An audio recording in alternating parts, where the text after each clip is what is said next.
Nagpabalay na nga ni ak para mayaon kami sak anya na nga Valentine's. Yun na nga no mga sangkay, mayon na nga ni adi mga harigi tapos guhad. Tapos nakapalit na gihapon san mga raisang kaya nagpatikang na kami pagpabulos niyan nga adlaw. Kaya kung mapapansin niyo mayon pa siya mga sikat nga mga herbal kay maupay gihapon ang nagsusunod san mga pamahiin san kinadaan. Mo na nakakaupay pag mga sugad la sini nga mga simple la nga balay ang ginihimo kay diri gundada ko ang gastos. Diri kasi sa namo barangay diri pagyap na mawaraan bayanihan kaya sigurado kung magpapabalay ka makakatipid ka talaga. Sa sugad kasi sini nga balay nga ginihimo raisang la talagan mo papaliton. Kaya diri gud ako nga problema kung magpapabalay ka sintigdaan la. Tapos diri mo na kailangan magpinan problema san suhol kay bayanihan nga ni. Paisnakon mo la or pakaunon mo la sira okay na.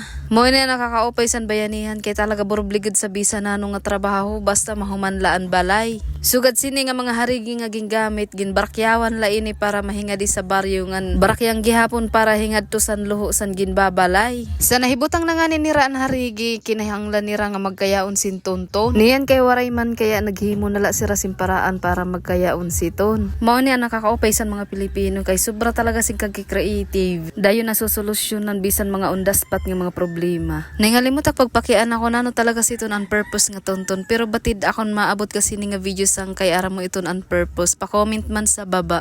Inabot na nga ng tagihaon san balay diri talaga ini ako kaya di na magpapaisnak na siya. Sa ako in balitaw bugto nga ini nga ginpapabulos nga balay diri po talaga ini ako. Sa mga sangkay ta nga magpapakian na kung sano manak magpapabalay niya nala mga sangkay in magiang ko na siya. Saya na padadag kong kulangunaan mga harigi basi pag-abot niya pagkuha nala.